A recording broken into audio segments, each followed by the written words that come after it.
ജ്വാല online group മീറ്റിങ്ങിൽ വൈകിട്ട് 8 മണിക്കത്തെ വിഷയാധിഷ്ഠിത meeting ആരംഭിക്കുകയാണ്.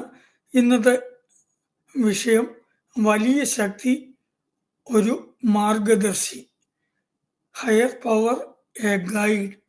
നമ്മളോട് സംസാരിക്കുന്നത് മതിച്ചേട്ടൻ കൈപ്പറമ്പാണ്. മതിച്ചേട്ടനെ ജ്വാല ഓൺലൈൻ ഗ്രൂപ്പ് മീറ്റിങ്ങിലേക്ക് ഹൃദയപൂർവ്വം സ്വാഗതം ചെയ്യുന്നു. മതിച്ചേട്ട, നമുക്ക് തുടങ്ങാം. കേൾക്കുന്നുണ്ടോ? കേൾക്കാം. എനിക്ക് നെറ്റ്വർക്ക് കുറച്ച് പ്രശ്നം തോന്നുന്നുണ്ട്. പലരുടെയും ഷെയറിങ് തിരിഞ്ഞിരുന്നില്ല. ഞാൻ അങ്ങനെ ഉണ്ട്, ഇങ്ങനെ ഒന്ന് പറയണം കേട്ടോ. ഓക്കെ. സുഹൃത്തുക്കളെ, മദ്യാസക്തനാണ്. ദൈവനവരും കൊണ്ടും ആൽക്കോളിസ് അനോണിമസ് എന്ന മഹത്തായ കൂട്ടായ്മയിലൂടെ സഞ്ചരിക്കുന്നുകൊണ്ടും ഇന്ന് മദ്യപിച്ചിട്ടില്ല. എൻ്റെ പേര് മധു. ഹായ് മതിച്ചേട്ടാ. എല്ലാവർക്കും ഒരു ഹായ്.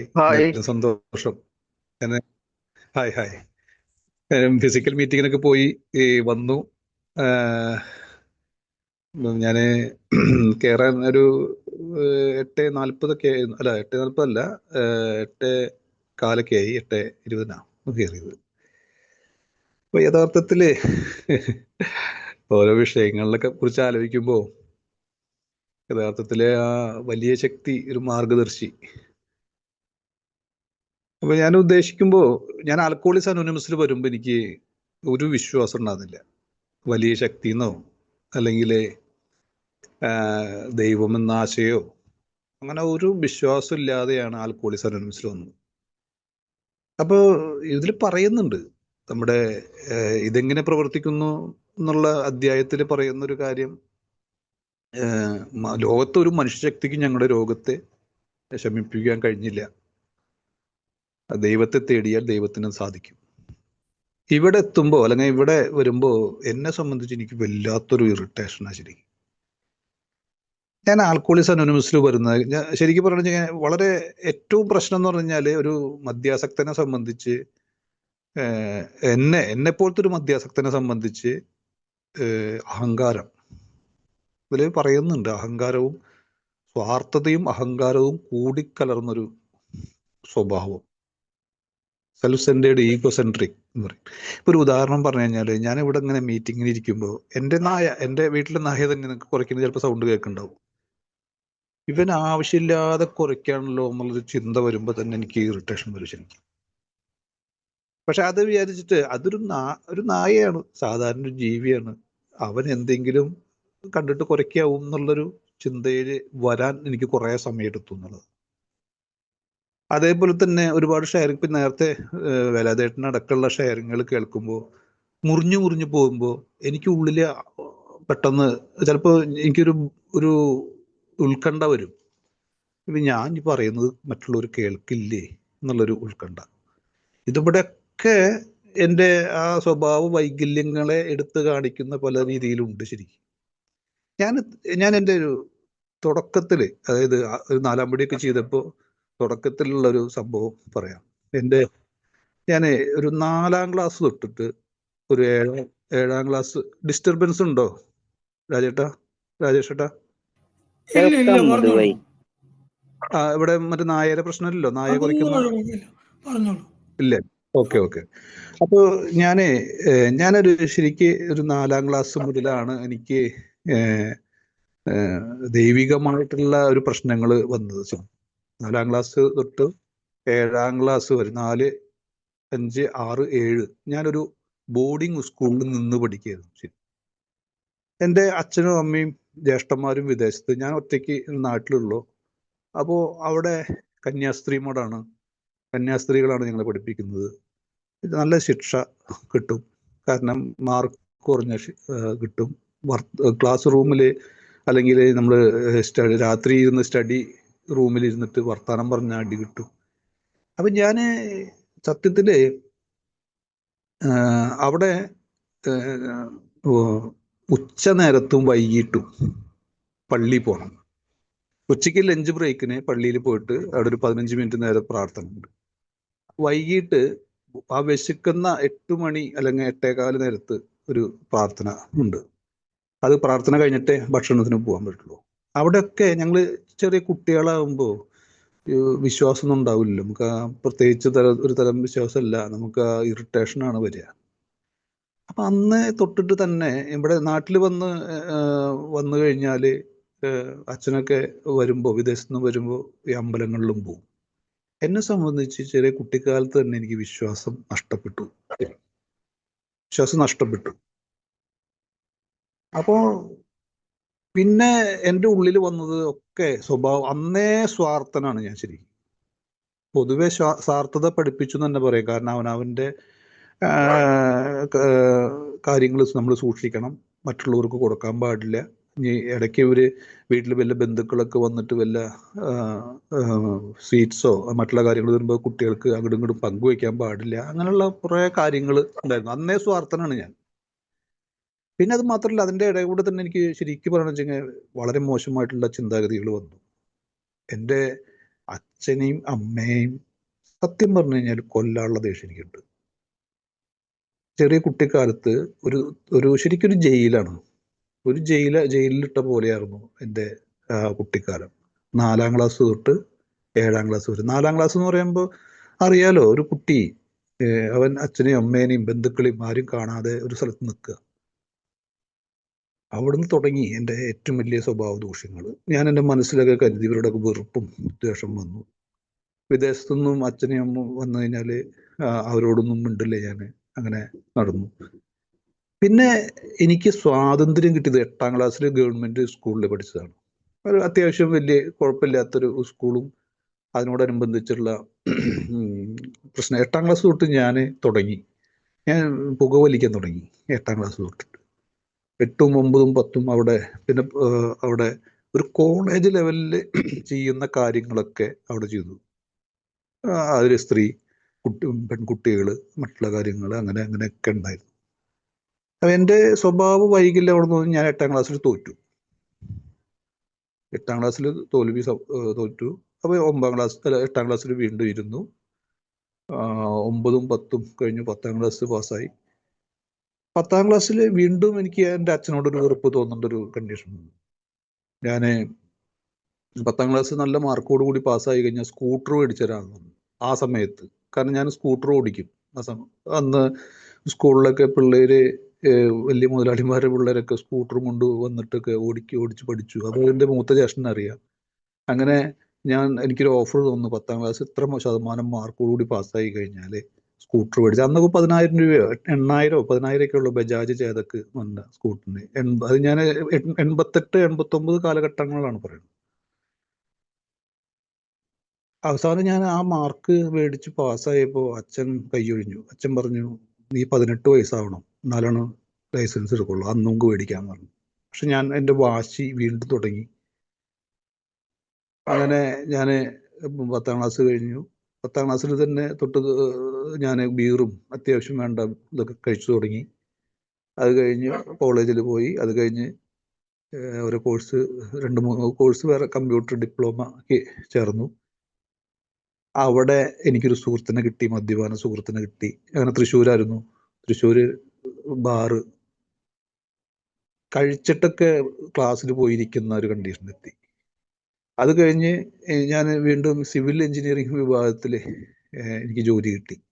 അത് സെലക്ഷനായിട്ട് കിട്ടിയതാണ് ജോലി. അപ്പം അന്ന് അവിടെ വലിയൊരു കമ്പനിയാണ്. അതിൽ സബ് കോൺട്രാക്ടേഴ്സും മറ്റുള്ള കാര്യങ്ങളും അവർ അവർക്ക് ബില്ലൊക്കെ കൊടുത്തു കഴിഞ്ഞാൽ അവർ നമ്മളെ സൽക്കരിക്കും. അങ്ങനെ ബാറായിട്ടുള്ള ബാറുകളിലൊക്കെ കയറി ഇറങ്ങി. പിന്നെ ഞാൻ സ്വയം കുടിക്കാൻ തുടങ്ങി. മെല്ലെ മെല്ലെ മെല്ലെ മദ്യപാനം അല്ലെങ്കിൽ മദ്യം എൻ്റെ ജീവിതത്തിലേക്ക് കടന്നു വന്നു.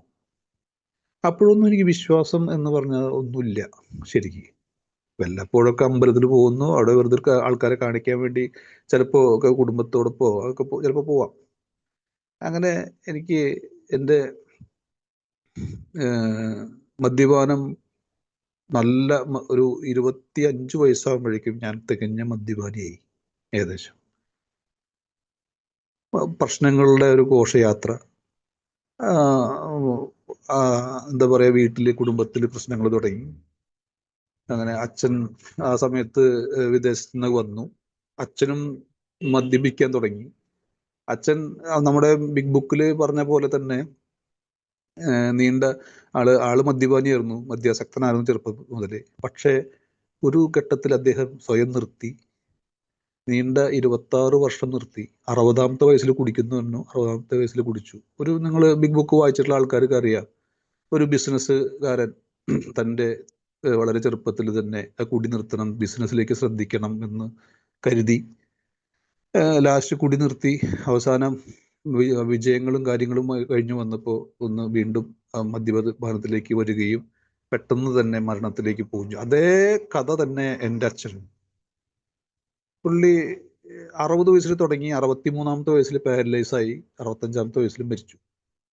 അപ്പൊ ഞാനും അച്ഛനും തമ്മിൽ മിണ്ടാത്ത ഒരു അവസ്ഥ വരെയൊക്കെ എത്തിയിട്ടുണ്ടായിരുന്ന സമയത്തൊക്കെ. അങ്ങോട്ടും ഇങ്ങോട്ടും മിണ്ടില്ല, അങ്ങനെ ഉള്ള ഒരു അവസ്ഥ. എൻ്റെ മദ്യപാനം, അതിൻ്റെ ഇടയിൽ കല്യാണം കഴിഞ്ഞപ്പോൾ വൈഫിനോട് ചോദിച്ചു, മദ്യപിക്കുമോ ചോദിച്ചു. കുറേശ്ശെ മദ്യപിക്കുന്നുണ്ട്. അപ്പോൾ എൻ്റെ അച്ഛനും മദ്യപിക്കും, കുറേശ്ശെ മദ്യപിക്കും. കാരണം അവരുടെ അച്ഛൻ മദ്യപിച്ച് കഴിഞ്ഞാൽ ഒരു പ്രശ്നത്തിലില്ല, 1.5 പെഗ് കഴിക്കുന്ന ഒരാളാണ് ഡെയിലി. അത് വർഷങ്ങളായിട്ടുണ്ട്, ഇപ്പോഴും 1.5 പെഗ് തന്നെ കഴിക്കുകയുള്ളു. പക്ഷെ ഞാൻ അപ്പോൾ എൻ്റെ വൈഫ് വിചാരിച്ചു അച്ഛനെ പോലെ ആയിരിക്കും വിചാരിച്ചു. പക്ഷേ കുറച്ച് നമ്മളെ നീളുന്നുള്ളൂ. അത് കഴിഞ്ഞിട്ട് ഞാൻ എൻ്റെ പഴയ രീതിയിലേക്ക് തുടങ്ങി, മദ്യപാനം തുടങ്ങി. മൂത്തത് ഒരു കുട്ടി, മോളുണ്ടായി. അത് കഴിഞ്ഞ് മകനുണ്ടായി. മദ്യപാനം, മകനെ പ്രസവിക്കുന്ന ആ സമയത്തൊക്കെ അതിരൂക്ഷമായിട്ടുള്ള മദ്യപാനം. ശരിക്കും ഒരു ഓർമ്മയില്ലാത്ത കാലത്തൊട്ട് വൈകുന്നേരം വരെ മദ്യപിക്കുന്ന ഒരു അവസ്ഥയിലെത്തി. അത്യാവശ്യം ഒരു വലിയൊരു സുഹൃത്ത് ബന്ധങ്ങളും കാര്യങ്ങളും ഉള്ള കാരണം ഒരുപാട് വർക്കുകൾ എനിക്ക് കിട്ടി. അത്യാവശ്യം കാശ് സമ്പാദിക്കാൻ കഴിഞ്ഞു. അതിനൊപ്പം മദ്യപാനം കൂടി, ടൂറ്, അങ്ങനെയുള്ള സംഭവങ്ങളൊക്കെ. എന്തിനു പറയണു, വൈഫ് പ്രശ്നങ്ങൾ തുടങ്ങി, വീട്ടില് ചെറിയ ചെറിയ പ്രശ്നങ്ങൾ തുടങ്ങി. അങ്ങനെ മദ്യപാനം നിർത്തണം എന്നുള്ളൊരു ആഗ്രഹം എനിക്ക് ഉണ്ടായിട്ടില്ല, ഒരിക്കലും ഉണ്ടായിട്ടില്ല. ഒരിക്കൽ അങ്ങനെ ഇരിക്കുമ്പോഴാണ് എൻ്റെ വീടിൻ്റെ അടുത്തുള്ള ഒരു പെൺകുട്ടി, അവൾ സൈക്കോളജിസ്റ്റ് ആണ്. ആ കുട്ടി എന്നോട് പറഞ്ഞു, ചേട്ടാ, അപ്പൊ ഈ നിരന്തരം മദ്യപാനം നിർത്താനുള്ള എല്ലാവിധ കാര്യങ്ങളും എൻ്റെ കുടുംബത്തിൽ നിന്നും, എൻ്റെ ബന്ധുക്കളിൽ നിന്നും, എൻ്റെ ഭാര്യ വീട്ടിൽ നിന്നൊക്കെ ഉണ്ടായി. ഭാര്യയുടെ അച്ഛൻ എന്നോടൊന്നും ഇതുവരെ പറഞ്ഞിട്ടില്ല അത് നിർത്തണമെന്നോ കുടി നിർത്തണമെന്നോ നീ പ്രശ്നക്കാരനാണെന്നോ ഒന്നും പറഞ്ഞിട്ടില്ല. അപ്പോ പലപ്പോഴും എനിക്ക് കുടി നിർത്താനുള്ള ആഗ്രഹമല്ല, കുടി കുറയ്ക്കാനുള്ള ഒരു ആഗ്രഹമായിരുന്നു. മറ്റുള്ളവരെ പോലെ നിയന്ത്രിച്ച് കുടിക്കണം. അങ്ങനെ പല പരീക്ഷണങ്ങളും നടത്തി, ഒരു രക്ഷയില്ല. അങ്ങനെ ഈ കുട്ടി എന്നോട് വന്നിട്ട് പറഞ്ഞു, ചേട്ടാ, അങ്ങനെ ഒരു പരിപാടി ഉണ്ട്, ഒരു കൗൺസിലിംഗ് സെന്റർ ആണ്, ഒന്ന് പോയി നോക്ക് എന്ന് പറഞ്ഞു. അപ്പോൾ അന്ന് ഞാൻ മദ്യപിച്ചിട്ടിരിക്കുകയായിരുന്നു. പക്ഷെ ഞാൻ അന്ന് എന്തൊക്കെയോ വിളിച്ചു പറഞ്ഞു. അതായത് അവളുടെ അച്ഛൻ മദ്യപിക്കും. അപ്പോൾ ദേഷ്യം വന്നിട്ട് ഞാൻ ആ കുട്ടിയോട് പറഞ്ഞു, നീ ആദ്യം നിന്റെ ഇങ്ങനെ തന്നെ പറഞ്ഞു കേട്ടാ. ഞാനൊരു ഞായറാഴ്ച ദിവസം മദ്യപിച്ചിട്ടുണ്ട്, പക്ഷെ ഒരു കുപ്പിക്ക് വേണ്ടി കാത്തിരിക്കുകയായിരുന്നു.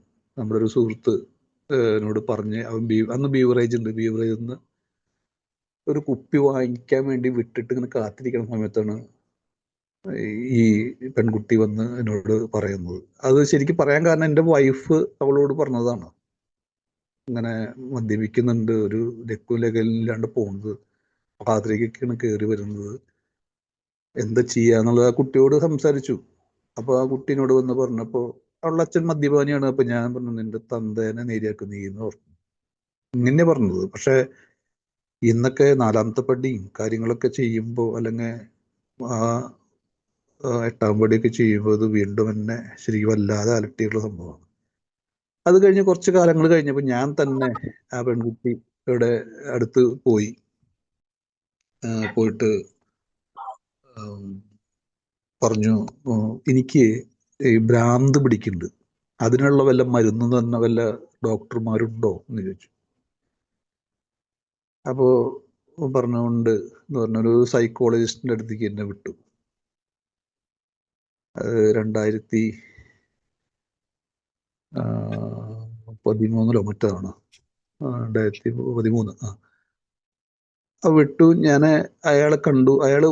എനിക്ക് ഏറ്റവും പ്രധാനപ്പെട്ട ഒരു വഴിത്തിരിവായത്, അയാൾ 1 മണിക്കൂർ നേരം എന്നെ കേട്ടിരുന്നു. ആൽക്കോളിക്സ് അനോണിമസിന്റെ ഇതില് പ്രവർത്തിക്കുന്നത് ശരിക്ക് മറ്റുള്ളവരെ നമ്മൾ കേൾക്കുമ്പോഴാണ്. എന്നെ ഇതുവരെ ശരിക്കൊരു മദ്യാസക്തം എന്നുള്ള ലെവലില് ഒരാളും എന്നെ കേട്ടില്ല. എല്ലാവരും നീ ഒന്നും പറയണ്ട. എൻ്റെ ജ്യേഷ്ഠനോട് ഞാനൊരു കാര്യം പറയുന്നു, നീ ഒന്നും പറയണ്ട, നീ വലിയ വർത്താനം പറയണ്ട. എൻ്റെ ഭാര്യയോട് പറഞ്ഞു നിങ്ങളൊന്നും മിണ്ടാണ്ടിരുന്നേ. എൻ്റെ അമ്മോട് പറഞ്ഞു കഴിഞ്ഞാൽ അമ്മ ദേഷ്യം, മിണ്ടാണ്ട് പൊക്കോളൂ നീ. എൻ്റെ കൂട്ടുകാരോട് പറഞ്ഞ കൂട്ടുകാർ ഞങ്ങൾ കഴിക്കണ്ടല്ലോ, നിന്നെ പോലെ അല്ലല്ലോ. അപ്പൊ ഈ 100 കൂട്ടം പ്രശ്നങ്ങളിൽ നിന്ന് മാറി ഒരാള് എന്നെ പോലത്തെ ഒരു മദ്യാസക്തനെ എൻ്റെ പ്രശ്നങ്ങൾ കേൾക്കാൻ തയ്യാറായപ്പോൾ തന്നെയാണ് അയാൾ 1 മണിക്കൂർ നേരം കൊണ്ടപ്പോൾ പറഞ്ഞു, ഞാൻ ഒരു സത്യം നിന്നോട് പറയട്ടെ എന്ന് ചോദിച്ചു ഈ സൈക്കോളജിസ്റ്റ്. അപ്പോ പറഞ്ഞോളൂ എന്ന് പറഞ്ഞു. അയാൾ പറഞ്ഞു ഇത് ഒരു മദ്യാസക്തി ഒരു രോഗമാണ്. ആദ്യമായി ഞാൻ തിരിച്ചറിഞ്ഞത് അവിടുന്ന് മദ്യാസക്തി രോഗമാണ്, ഇത് ചികിത്സിച്ച് ഭേദാക്കാൻ പറ്റില്ല. അപ്പോൾ ഞാൻ പറഞ്ഞു എനിക്ക് വല്ല ഗുളിക തന്നിട്ട് എനിക്ക് നിയന്ത്രിച്ച് മദ്യപിക്കാൻ.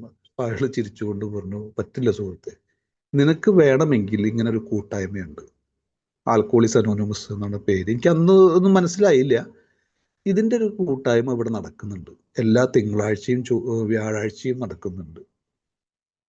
അപ്പോൾ ചോദിച്ചു ഇന്ന് തിങ്കളാഴ്ചയാണ്, ഇന്ന് ആ മീറ്റിങ്ങിനൊന്ന് കയറിക്കോ. അപ്പൊ ഞാൻ വലിയ ഇതിൽ പറഞ്ഞു ഞാൻ തീർച്ചയായിട്ടും കയറാം എന്ന് പറഞ്ഞു അദ്ദേഹത്തിന്. അപ്പോൾ ആ സമയത്ത് 4 മണി ആയിട്ടുള്ളൂ, 6:30-ക്കാണ് മീറ്റിംഗ്. ഞാൻ 5 മണി വരെ വെയിറ്റ് ചെയ്യുമ്പോഴേക്കും എന്നെ അടുത്തൊരു ഓട്ടോറിക്ഷ കൈ കാണിച്ച് തൃശ്ശൂര് JP ബാർ എന്ന് പറഞ്ഞ ഏറ്റവും മോശകരമായിട്ടുള്ള, എനിക്കിപ്പോഴും ഓർമ്മയുണ്ട്, ഏറ്റവും വളരെ മോശമായിട്ടുള്ള ഒരു ബാറ്, ആ ബാറിലേക്ക് എന്നെ ഞാൻ തന്നെ കൊണ്ടുപോയി, അങ്ങനെ പറയാൻ വേണമെങ്കിൽ. അതൊരു മീറ്റിംഗ് ഉണ്ട്, ഒരു 6:30-ക്ക് പങ്കെടുക്കൂ എന്ന് പറഞ്ഞപ്പോൾ എനിക്ക് ക്ഷമ കിട്ടിയില്ല. നേരെ അവിടെ പോയി മദ്യപിച്ചു. അവിടുത്തെ ഒരു 3 ദിവസം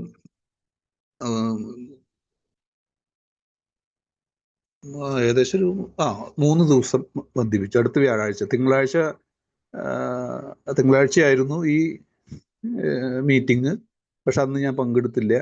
വ്യാഴാഴ്ച പങ്കെടുത്തു.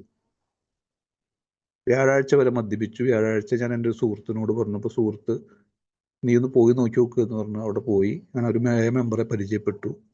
അങ്ങനെ ആദ്യമായിട്ട് ഞാൻ മീറ്റിങ്ങിന് കയറി. യഥാർത്ഥത്തില് ഞാനൊരു മാസം കുടിച്ചില്ല. പക്ഷെ 1 മാസം കഴിഞ്ഞ് ഞാൻ എൻ്റെ സുഹൃത്തുക്കളൊത്ത് ടൂർ പോകും. അന്ന് അവിടുന്ന് പറയുന്ന ഒരുപാട് നിർദ്ദേശങ്ങളുണ്ട്. ഈ വഴുക്കുള്ള വഴി, അല്ലെങ്കിൽ പഴയ നമ്മുടെ മദ്യപാന സുഹൃത്തുക്കള്, ബാറ്, ബീവറേജ്, കുപ്പി, ഇതൊക്കെ പറയും. അതൊന്നും പരമാവധി അതൊന്ന് കൊഴിഞ്ഞു നിൽക്കുക എന്ന് പറയും.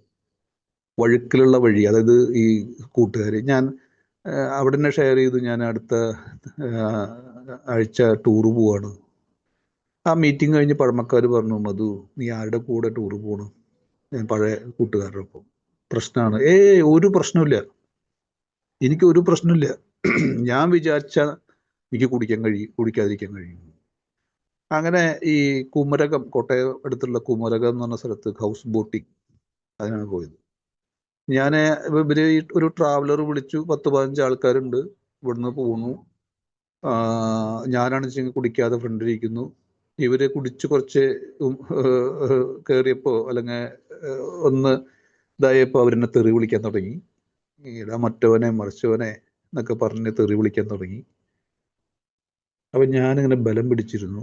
അവിടെ പോയി അപ്പോൾ ഒരാൾ, അവിടുത്തെ ഒരു പ്രായമായിട്ടുള്ള ഒരാൾ കുടിക്കുന്നില്ല. അപ്പൊ അയാളും ഞാനും കൂടിയിട്ട് ഇങ്ങനെ വർത്താനം പറഞ്ഞിരുന്നു അവിടെ. പക്ഷെ എൻ്റെ ഉള്ളിലെ ഒരു സ്ഫോടനങ്ങൾ നടക്കുന്നുണ്ടെന്നുള്ളതാണ്. കാരണം ഗൾഫിൻ്റെ കുപ്പി, ആ കുപ്പിയിലെ ബ്രാൻഡുകൾ അടക്കം അവർ പറഞ്ഞ് കളിക്കടാ, വേണമെങ്കിൽ കഴിച്ചാൽ അത് കഴിയടാ എന്നൊക്കെ പറഞ്ഞ് അവസാനം ഞങ്ങൾ ഹൗസ് ബോട്ടിലെത്തിയപ്പോൾ അന്ന് ഞാൻ പുകവലിക്കും നന്നായിട്ട്. അപ്പോൾ മദ്യപാനം നിർത്തിയപ്പോൾ പുകവലി കൂടി. അപ്പോൾ അവസാനം ഹൗസ് ബോട്ടിലെത്തിയപ്പോൾ കയ്യിലുണ്ടായിരുന്ന സിഗരറ്റ് കഴിഞ്ഞു. അവനെ ട്രാവലറിന്റെ ഡ്രൈവറോട് പോയി ബീഡിയാണ് വലിക്കുന്നത്, ബീഡി കത്തിച്ചു. അങ്ങനെ ഇരിക്കണ സമയത്ത് ഒരുത്തൻ കൂട്ടത്തിലൊരുത്തൻ, ഹൗസ് ബോട്ടാണ് കൂട്ടത്തിൽ ഇതായി, അവൻ എന്താ പറയാ ഫിറ്റായി. അവനെ എടുത്ത് കിടത്താൻ വേണ്ടിയിട്ട് ആൾക്കാർ അങ്ങോട്ട് പോയപ്പോൾ ഒരുത്തൻ ഒഴിച്ചു മദ്യം ഞാൻ ഓടിപ്പോയി കുടിച്ചു. അതായത് മദ്യത്തിന് മുമ്പിൽ ശക്തിഹീനാണെന്നും ഞാനന്ന് വിചാരിച്ചില്ല. കോട്ടയത്ത് റൂം എടുത്തു. അന്ന് അവിടെ രാത്രി വീണ്ടും കുടിച്ചു. പിറ്റത്തെ ദിവസം വളരെ അവശനിലയായി വാഗമണ്ണ് പോയി. വാഗമണ്ണിൽ നിന്ന് തിരിച്ച് എന്നെ ഇവിടെ വീട്ടിലെ ഒരു തെങ്ങിന്റെ മുകളിൽ പിടിപ്പിച്ച് നിർത്തിയിട്ട് എൻ്റെ സുഹൃത്തുക്കൾ പോയി. ആദ്യത്തെ റിലാപ്സ്. പിന്നെ ഞാൻ നിലനിൽക്കാൻ ആൽക്കോളിക്സ് അനോണിമസിൽ 2.5 കൊല്ലം എടുത്തു. 2.5 കൊല്ലമായിരുന്നു. വീണ്ടും വീണ്ടും വരും. ആൽക്കോളിക്സ് അനോണിമസ് വിട്ടില്ല. വീണ്ടും വരും, വീണ്ടും കുടിക്കും, വീണ്ടും വരും, വീണ്ടും കുടിക്കും. എന്താണ് ഇതിന് കാരണം? യഥാർത്ഥത്തില് ഈ വിഷയം തന്നെയാണ്. അതായത് ആ വലിയ ശക്തി എന്നൊരാശയം, അല്ലെങ്കിൽ വലിയ ശക്തിയോടുള്ള മാർഗനിർദ്ദേശം എനിക്ക് കിട്ടിയിരുന്നില്ല.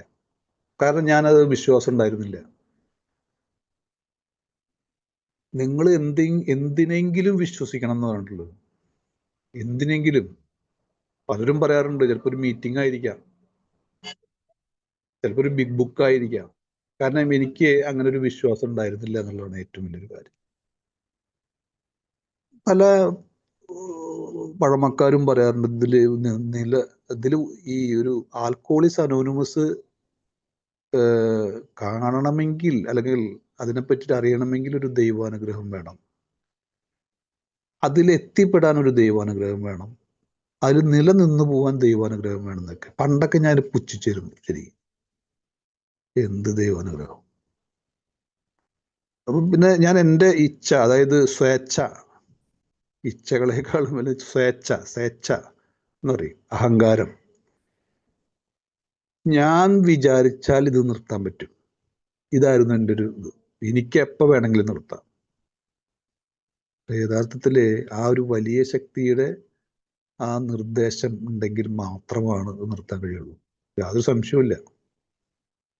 ഞാനൊക്കെ വിചാരിക്കാറുണ്ട്, ഈ ഞങ്ങളുടെ ഒരു സ്ഥലത്ത്, എൻ്റെ കുറച്ച് ഉള്ളിലേക്ക് പോയിട്ട്, ഹൈവേന്ന് ഒരു 3/4 കിലോമീറ്റർ ഉള്ളിൽ പോയിട്ടാണ് എൻ്റെ വീട്. അപ്പം ഞാൻ ബൈക്കുമ്മേലും കാറിലൊക്കെ ഇങ്ങനെ പോകുമ്പോൾ ഈ ഹൈവേ എനിക്ക് വേണ്ടി തുറന്നു തരണം. അവിടെ ഒരു വണ്ടികളും ഇല്ലാതിരിക്കണം. ക്രോസ് ചെയ്യുമ്പോൾ, ഒരു ജംഗ്ഷനിൽ ക്രോസ് ചെയ്യുമ്പോൾ എനിക്ക് വേണ്ടി വണ്ടികളൊന്നും ഇല്ലാതെ നിൽക്കണം. അതായിരുന്നു എൻ്റെ ചിന്ത. ഞാൻ വിചാരിച്ചിട്ട് നടന്നില്ല. പക്ഷെ പലപ്പോഴും എനിക്ക് അനുഭവപ്പെട്ടിട്ടുണ്ട്. ഞാൻ വരുമ്പോൾ എൻ്റെ വൈഫും ഞാനും കൂടിയിട്ട് ചിലപ്പോൾ ബൈക്കുമ്പോൾ പോണ സമയത്ത് അവിടെ വരുമ്പോൾ ഇത്രയും തിരക്കുള്ള ഒരു ഹൈവേയിൽ വണ്ടികളില്ലാതെ നിൽക്കണം ചില സമയത്ത്. അപ്പം ഞാൻ സത്യം പറഞ്ഞു കഴിഞ്ഞാൽ ഞാൻ ആ ഒരു വലിയ ശക്തിയോ ആലോചിക്കും. മറ്റേതല്ല, ഞാൻ കേമൻ, നമ്മുടെ ഇതെങ്ങനെ പ്രവർത്തിക്കുന്ന പറയുന്നുണ്ട്, ഞാനല്ല യജമാനൻ. ഇതെനിക്ക് പലപ്പോഴും കഴിയില്ല. ഇപ്പം ഞാൻ പലപ്പോഴും എൻ്റെ വിജയങ്ങൾക്കൊക്കെ കാരണം ഞാനാണെന്ന് വിചാരിക്കും, എൻ്റെ പരാജയങ്ങളും മറ്റുള്ളവരും. യഥാർത്ഥത്തിൽ ആൽക്കോളിക്സ് അനോണിമസ് പറയുന്ന ഒരു വലിയ ശക്തി എന്ന് പറയുന്നത്, ഇപ്പം നമുക്ക് അറിയാം, ഈ ഗ്രൂപ്പിനെ വലിയ ശക്തിയായിട്ട് എടുക്കാം, അല്ലെങ്കിൽ ഈ മീറ്റിങ്ങിനെ വലിയ ശക്തിയായിട്ട് എടുക്കാം, അല്ലെങ്കിൽ ബിഗ് ബുക്കിനെ വലിയ ശക്തിയായിട്ട് എടുക്കാം, അല്ലെങ്കിൽ എന്തെങ്കിലും ഒരു സങ്കല്പത്തിലുള്ളൊരു ദൈവം അതിനെ വലിയ ശക്തിയായിട്ട് എടുക്കാം. പക്ഷെ എനിക്ക് സമീപകാലത്ത് മാത്രമാണ്, ഞാൻ ഇപ്പോൾ മദ്യപിച്ചിട്ട് പറയുകയാണെന്ന് വെച്ചാൽ 11 വർഷവും 11 മാസവും 19 ദിവസവും, അതായത് ഈ 20-ാം തീയതി വന്നു കഴിഞ്ഞാൽ 12 വർഷം തികയും. തീർച്ചയായിട്ടും ഈ ഒരു കൂട്ടായ്മയിലുള്ളത് കൊണ്ടാണ് ഞാൻ ജീവനോടെ ഇരിക്കുന്നത്. എൻ്റെ പഴമക്കാരായിട്ടുള്ള ആൾക്കാർ പറയാറുണ്ട്, മധു, നീ 3 കാര്യത്തിന് നന്ദി പറയും. ഞാനത് എന്നും ആലോചിക്കുന്ന സംഭവമാണ്. ഒന്ന്, ഞാൻ ജീവനോടുണ്ട്, നന്ദി ദൈവമേ. ഇന്ന് ഞാൻ കുടിച്ചിട്ടില്ല, നന്ദി ദൈവമേ. ഇന്ന് ഞാൻ ആൽക്കോളിക്സ് അനോണിമസിന്റെ ഒരു ഭാഗമാണ്, നന്ദി ദൈവം. ഈ 3 കാര്യങ്ങളുണ്ടെങ്കിൽ ഭാഗ്യവാനാണ് ശരിക്കും. സുഖമായിട്ട് ഉറങ്ങാൻ കഴിയുന്നത് ഭാഗ്യവാനാണ്. രുചികരമായിട്ട് ഭക്ഷണം കഴിക്കാൻ പറ്റുന്നത് ഭാഗ്യവാനാണ്. മാരകമായിട്ടുള്ള രോഗങ്ങളില്ലെങ്കിൽ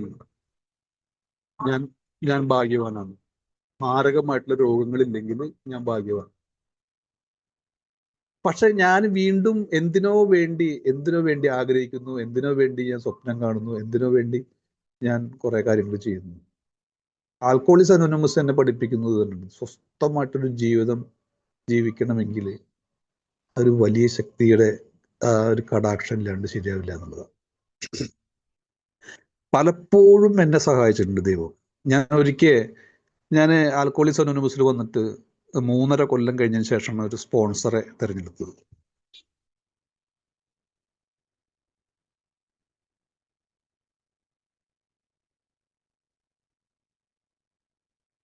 ഹലോ, കേൾക്കുന്നില്ലേ? ഹലോ, കേൾക്കാം. ആ 3.5 കൊല്ലം കഴിഞ്ഞിട്ടാണ് ഞാൻ ഒരു സ്പോൺസറെ. കാരണം എൻ്റെ അഹങ്കാരം തന്നെയാണ്. എന്നേക്കാൾ വലിയൊരാളോ എന്നുള്ളൊരു ചിന്ത എൻ്റെ അതായത് ഞാൻ തുടക്കകാലത്തുണ്ടായിരുന്നു. എന്നേക്കാൾ വലിയൊരാള്, അല്ലെങ്കിൽ അയാളോട് ഞാൻ കാര്യങ്ങൾ തുറന്നു പറയണം, അല്ല അങ്ങനെയുള്ളൊരു വാശിയും മറ്റുള്ള കാര്യങ്ങളും ഇതൊക്കെ ഉണ്ടായിരുന്നു. പക്ഷേ നിരന്തരമായിട്ടുള്ളൊരു മീറ്റിങ്ങിന് വന്ന പല ആളുകളും എന്നോട് പറഞ്ഞു, മധു ഒരു സ്പോൺസർ വേണം, നീ പ്രോഗ്രാം ചെയ്യണ്ടെങ്കിൽ ഒരു സ്പോൺസർ വേണം. അപ്പോൾ എന്നോട് പറഞ്ഞ ഒരു സുഹൃത്തിനോട് ഞാൻ പറഞ്ഞു, താങ്കൾക്ക് എൻ്റെ സ്പോൺസർ ആവാൻ കഴിയുമോ? അവിടെയാണ് ആൽക്കോളിക്സ് അനോണിമസിന്റെ ഏറ്റവും വലിയൊരു സത്യസന്ധത കിടക്കുന്നത്. പുള്ളി പറഞ്ഞു, ഞാൻ അതിനുള്ള യോഗ്യതയില്ല. അദ്ദേഹം ഒരുപാട് വർഷമായിട്ടുള്ള ഒരാളാണ്. അപ്പൊ എന്താണ് കാരണം? നമ്മൾ തമ്മിൽ സ്ഥിരമായിട്ട് കണ്ടുമുട്ടുന്നു, നമ്മൾ തമ്മിൽ സ്ഥിരമായിട്ട് കാണുന്നു, എൻ്റെ പല കാര്യങ്ങളും താങ്കൾക്കറിയാം. അപ്പൊ അത് താങ്കളല്ലേ ഏറ്റവും, കാരണം എനിക്കിഷ്ടമാണ് അദ്ദേഹത്തെ, ഞങ്ങൾ ഒരുപാട് യാത്രകൾ ചെയ്യുന്നു. പക്ഷെ പുള്ളി പറഞ്ഞ ഒരു കാര്യം, ഞാൻ പ്രോഗ്രാം ചെയ്തിട്ടില്ല ശരിക്കും, എനിക്കൊരു സ്പോൺസർ ഇല്ല, ഞാൻ പ്രോഗ്രാം പിന്നെ എങ്ങനെ മധുവിനെ ഞാൻ ഒരു സ്പോൺസർ ആവുക? നീ നല്ലൊരു പ്രോഗ്രാം ചെയ്യുന്ന അല്ലെങ്കിൽ ഒരു സ്പോൺസർ ഉള്ള അല്ലെങ്കിൽ നല്ലൊരാളെ തിരഞ്ഞെടുക്കുന്നു. അത് കഴിഞ്ഞ് കൃത്യം ഒരു 2 വർഷം, ആ തുടക്കകാലത്തൊക്കെ ഞാൻ എടുത്തില്ല, കൃത്യം 2 വർഷം കഴിഞ്ഞതിന് ശേഷം കൊച്ചിൻ കൺവെൻഷനിൽ വെച്ചിട്ടാണ് ഇതേ ആള് തന്നെ എൻ്റെ സുഹൃത്ത് എനിക്ക് ഒരു സ്പോൺസറെ കാണിച്ചു തന്നത്. ഇദ്ദേഹത്തിനോടൊന്ന് ചോദിച്ചു നോക്കുക. അങ്ങനെ അദ്ദേഹത്തിനോട് ഞാൻ ചോദിച്ചു. കാരണം എനിക്ക് സത്യം പറഞ്ഞു കഴിഞ്ഞാൽ ഞാൻ ആൾക്ക് പരിചയം ഉണ്ടെങ്കിൽ പോലും എനിക്ക് അയാളിൻ്റെ സ്പോൺസർ ആവാൻ അല്ലെങ്കിൽ അദ്ദേഹം പറ്റുമോ എന്നുള്ളൊരു സംശയം ഉണ്ടായിരുന്നു. അപ്പൊ ഞാൻ ഇങ്ങേര് പറഞ്ഞ നിർദ്ദേശത്തിന് ഞാൻ അദ്ദേഹത്തിനോട് പറഞ്ഞു, അങ്ങനെ എൻ്റെ സ്പോൺസർ ഞാൻ പറഞ്ഞു, എനിക്ക് ഒരു സ്പോൺസർ വേണം, അപ്പൊ അതുകൊണ്ട് താങ്കൾക്ക് ആവാൻ കഴിയും, അങ്ങനെ എന്തോ ഞാൻ പറഞ്ഞു. എനിക്ക് ശരിക്കും പറയാൻ കിട്ടില്ല, എന്നാലും ഞാൻ എന്തൊക്കെയോ പറഞ്ഞു. അപ്പോ പുള്ളി എന്നെ നോക്കി ഒന്ന് പുഞ്ചിരിച്ചിട്ട് പറഞ്ഞു, മധു പുസ്തകങ്ങൾ വായിക്കാറുണ്ട്, ബിഗ് ബുക്കും? സത്യം പറയുകയാണെങ്കിൽ ഞാൻ വായിക്കാറില്ല, പക്ഷെ ഞാൻ നുണ പറഞ്ഞു. ഞാൻ പറഞ്ഞു, ബിഗ് ബുക്ക് ഞാൻ വായിക്കും, പ്രതിദിന മനനം വായിക്കും, സുബോധ ജീവിതം വായിക്കും, എല്ലാം വായിക്കും, എല്ലാം ബുക്കുണ്ട്, പക്ഷെ ഞാൻ നുണ പറഞ്ഞു. അപ്പോൾ പറഞ്ഞു, വായിക്കണം. ഈ പ്രോഗ്രാം എന്ന് പറയുന്നത് ഒരു മീറ്റിങ്ങോ അല്ലെങ്കിൽ നമ്മൾ തമ്മിൽ സംസാരിച്ചുകൊണ്ടാവില്ല, വായിക്കണം എന്ന് അദ്ദേഹം പറഞ്ഞു. പക്ഷെ മൂപ്പര് പിന്നീട് പറയുന്നത് ഈ വലിയ ശക്തി എന്നാണ്. എനിക്കാണെന്നുവെച്ചാൽ ആ വലിയ ശക്തി 3.5 വർഷത്തിനുള്ളിൽ എനിക്ക് പ്രത്യേകിച്ചൊന്നും നേട്ടമുണ്ടായില്ല. ഞാൻ താഴത്തേക്കാണ് പോയിരുന്നത് ശരിക്കും. 3.5 വർഷം കുടിക്കാത്തൊരു കുടിയൻ, വളരെ മോശമായിട്ടുള്ള സ്വഭാവം. ഞാൻ 3.5 വർഷമായിട്ട് കുടിക്കുന്നില്ല. ആ സമയത്ത് അങ്ങനെയായിരുന്നു. എൻ്റെ ഭാര്യയായിട്ട് നിരന്തരം സംഘർഷം, കുട്ടികളെ പിടിച്ച് തല്ലും, അമ്മേനെ തെറി പറയും, എൻ്റെ ജ്യേഷ്ഠന്മാരോട് പറയും ഇങ്ങോട്ട് കിടക്കണ്ടെന്ന് പറയും. ഞാൻ കുടിക്കുന്നില്ല, പക്ഷെ എനിക്ക് പ്രത്യേകിച്ച് ഒരു നേട്ടം ഇല്ല. ഞാൻ സാമ്പത്തികമായിട്ട് തകർന്നു.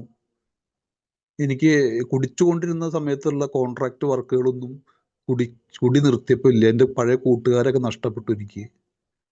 അവരെന്നെ പാര വയ്ക്കാൻ തുടങ്ങി. ആരെങ്കിലും ചോദിക്കും മധുവിന് വർക്ക് കൊടുത്ത എങ്ങനെയുണ്ട് ചോദിച്ചു, കുഴപ്പമൊന്നുമില്ല, എന്നാലും നോക്കിയിട്ട് മതി. അപ്പോൾ എനിക്ക് വർക്ക് കിട്ടാണ്ടായി. കുടി നിർത്തിയപ്പോൾ എനിക്ക് വർക്ക് കിട്ടാണ്ടായി. കുടിക്കുമ്പോൾ ഒരുപാട് വർക്കുകളായിരുന്നു, ഒരുപാട് സ്റ്റാഫുകളും മറ്റുള്ള കാര്യങ്ങളുള്ള കാരണം ഞാൻ കുടിച്ച് കിടന്നാലും കുഴപ്പമില്ല, അങ്ങനെ കുറേയൊക്കെ നടന്നു. പക്ഷേ ഞാൻ നേരത്തെ പറഞ്ഞ പോലെ ഒരു കുടിക്കാത്തൊരു കുടിയനായിരുന്നു. എൻ്റെ വീട്ടിൽ എൻ്റെ ഭാര്യയ്ക്ക് ആൾ പലപ്പോഴും പറഞ്ഞിട്ടുണ്ട്, നിങ്ങൾ കുടിച്ചൊരു ഭാഗത്ത് കെടുക്കരുത്, പിന്നെ ഭേദം. എല്ലാവരും പറയുന്ന പോലെ തന്നെ എൻ്റെ ഭാര്യയും പറഞ്ഞു. എൻ്റെ അമ്മ എന്നെ ഭയന്നിട്ട്, അതായത് ഞാൻ കുടിക്കണ സമയത്താണെന്നുവെച്ചെങ്കിൽ എന്തെങ്കിലും തെറി പറയുമ്പോൾ അവർ ക്ഷമിക്കും. പക്ഷെ കുടിക്കാത്ത സമയത്ത് പലപ്പോഴും പറയുമ്പോൾ അവർക്ക്, എൻ്റെ അമ്മയൊക്കെ പലപ്പോഴും ജ്യേഷ്ഠൻ്റെ വീട്ടിൽ പോയി നിന്നിട്ടുണ്ട്. ആ സമയത്ത് ഞാൻ എൻ്റെ സ്പോൺസറെ കിട്ടിയപ്പോൾ സ്പോൺസർ എന്നോട് ആദ്യം പറഞ്ഞൊരു കാര്യം, ബിഗ് ബുക്കിലെ ഇതെങ്ങനെ പ്രവർത്തിക്കുന്നതിലെ ദൈവം എന്ന മനുഷ്യ ശക്തിക്ക് ഒരു ABC എന്ന് പറയുന്ന, ഞങ്ങൾ അമിത മദ്യപാന രോഗികളാണ്, ഞങ്ങൾക്ക് ഞങ്ങളുടെ ജീവിതം കൈകാര്യം ചെയ്യാൻ കഴിഞ്ഞിരുന്നില്ല. B, ഞങ്ങളുടെ രോഗം അമിത മദ്യപാനാസക്തി ശമിപ്പിക്കുവാൻ മിക്കവാറും ഒരു മനുഷ്യശക്തിക്കും കഴിയുമായിരുന്നില്ല. C, ദൈവത്തെ തേടിയാൽ ദൈവത്തിന് ഇത് സാധിക്കുകയും രോഗശമനം വരുത്തുകയും ചെയ്യും. ഇത് ബോധ്യപ്പെട്ടാൽ, ഈ 3 കാര്യങ്ങളും കഴിഞ്ഞിട്ട് ഇത് ബോധ്യപ്പെട്ടാൽ എന്ന് തുടങ്ങിയിട്ട് അടുത്ത പേജിൽ അവസാനിപ്പിക്കുന്ന, അത് ഭാര്യ, സുഹൃത്ത്, അതുവരെ 1 വീതം 3 നേരം വായിക്കാൻ പറഞ്ഞു. ഞാൻ വായിക്കാറില്ല ശരിക്കും. അദ്ദേഹം പറഞ്ഞു, ഇത് വായിക്കും മധു. അപ്പൊ ഞാൻ പറഞ്ഞു, ഇതെന്ത് ഗുളികയാണോ ചോദിച്ചു. അപ്പൊ അദ്ദേഹം പറഞ്ഞു, ഗുളിക തന്നെയാണ് ശരിക്കും. നമ്മുടെ രോഗത്തെ ശമിപ്പിക്കാൻ, ഇതിൽ പറയുന്നില്ലേ, നമ്മുടെ രോഗത്തെ ശമിപ്പിക്കാൻ ദൈവത്തെ തേടിയാൽ ദൈവത്തിന് സാധിക്കും. അപ്പൊ എനിക്ക് ഭയങ്കര കൺഫ്യൂഷനായിരുന്നു. ദൈവത്തെ തേടി എങ്ങനെ ദൈവത്തെ തേടും? അപ്പൊ നിരന്തരമായിട്ടൊരു പ്രാർത്ഥന, ശരിക്ക് നമ്മുടെ മാറ്റുവാൻ പറ്റാത്തവയെ സ്വീകരിക്കാനുള്ള പ്രശാന്ത മനസ്ഥിതി എന്ന് പറയുന്നത്, ആ പ്രാർത്ഥന എന്നോട് ദിവസം ഉരുവിടാൻ പറഞ്ഞു. ഭക്ഷണം കഴിക്കുമ്പോൾ അത് പ്രാർത്ഥിക്കുക. ഒരു വണ്ടി എടുക്കുമ്പോൾ, അല്ലെങ്കിൽ ഒരു ബൈക്ക് എടുക്കുമ്പോൾ, അല്ലെങ്കിൽ ഒരു കാർ എടുക്കുമ്പോൾ അത് പ്രാർത്ഥിക്കുക. ഇതൊക്കെ സത്യം പറയുമ്പോൾ എനിക്ക് എന്താ പറയാ, ചില സമയത്ത് ഗ്രഹിക്കാൻ കഴിഞ്ഞിരുന്നില്ല. ഈ പ്രാർത്ഥിച്ചാൽ ശരിയാവുമോ? അതായിരുന്നു എൻ്റെ ചിന്ത. പ്രാർത്ഥിച്ചാൽ ശരിയാവുമോ? അല്ലെങ്കിൽ ഞാൻ ഈ നമ്മുടെ ആൽക്കോളിക്സ് അനോണിമസിന്റെ പ്രശാന്തതയുടെ പ്രാർത്ഥിച്ചാൽ ശരിയാവുമോ? ഇങ്ങനെയുള്ള കൺഫ്യൂഷൻ ഭയങ്കരമായിരുന്നു എനിക്ക്. പക്ഷെ ക്രമേണ അത് മനസ്സിലേക്ക് ഉരുവിട്ട് വരുമ്പോൾ അതൊരു പ്രാർത്ഥന ശരിയാണ്. അത് കഴിഞ്ഞ് അങ്ങയുടെ ഇഷ്ടം നടക്കണമേ, എൻ്റെ അല്ല അങ്ങയുടെ ഇഷ്ടം. അതിങ്ങനെ എൻ്റെ അല്ല അങ്ങയുടെ ഇഷ്ടം. നമ്മൾ ഈ കാണാപ്പാഠം പഠിക്കില്ലേ കുട്ടികൾ, അതേപോലെ കുട്ടികളല്ല, നമ്മളൊക്കെ പഠിച്ചിട്ടുണ്ട്. ഉരുവിട യഥാർത്ഥത്തിൽ മെല്ലെ എന്നിലേക്ക്, ഇപ്പൊ നമ്മൾ പറഞ്ഞ മാതിരി ഒഴുകി വന്നു എന്ന് പറയില്ലേ, അത് വളരെ കൃത്യമായിട്ട് തന്നെ എനിക്ക് അനുഭവപ്പെട്ടു.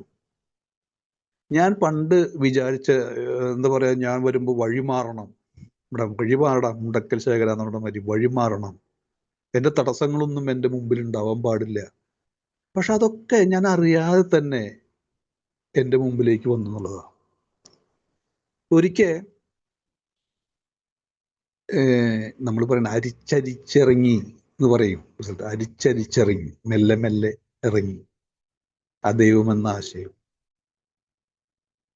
ഞാനൊരിക്കൽ കുടീര പക്കത്തെത്തിയതാ ശരിക്കും. അത് കൃത്യം 4 വർഷമായപ്പോ എൻ്റെ ഭാര്യയുടെ ആങ്ങള, അതായത് എൻ്റെ അളിയൻ്റെ ഭാര്യ പ്രസവിച്ചു. അത് എന്നോട് പറഞ്ഞില്ല. എനിക്ക് സ്പോൺസർ ഉണ്ട്, എന്നോട് പറഞ്ഞില്ല. ഭാര്യ പറഞ്ഞു, എന്നെ വിളിച്ചിട്ട് പറഞ്ഞു, അത് എൻ്റെ കണ്ണെന്ന വിളിക്കുകയാണ്, കണ്ണൻ്റെ ഭാര്യ പ്രസവിച്ചു, ഞാൻ അച്ഛനും അമ്മയും പോകുന്നുണ്ട്, അവരെ കൂടെ പോട്ടെ എന്ന് ചോദിച്ചു. ഞാൻ പൊക്കോ പറഞ്ഞു. അപ്പോൾ ഭാര്യയുടെ അച്ഛൻ പറഞ്ഞില്ല, അമ്മ പറഞ്ഞില്ല, അളിയൻ പറഞ്ഞില്ല. അപ്പോൾ ഞാൻ വൈഫിനോട് പറഞ്ഞു, അവനാണ് മണ്ടൻ, അവന് പറയാൻ കഴിയില്ലല്ലോ, നിന്റെ തന്തയ്ക്ക് പറഞ്ഞൂടെ എന്ന് ചോദിച്ചു. നിന്റെ തന്തയ്ക്ക് പറഞ്ഞു, അവൻ മണ്ടൻ, നിന്റെ അമ്മ മണ്ടി, നിന്റെ തന്തയ്ക്ക് പറഞ്ഞു, ഇങ്ങനെ പറഞ്ഞത്, നിന്റെ തന്തയ്ക്ക് പറഞ്ഞൂടെ? ഞാൻ ഏകദേശം ഒരു 4 കൊല്ലമായിട്ടുണ്ട് ആൽക്കോളിക്സ് അനോണിമസിൽ കുടിക്കാതിരിക്കുന്നു. 4 കൊല്ലമായിട്ടുണ്ട്. സ്പോൺസർ ഉണ്ട്.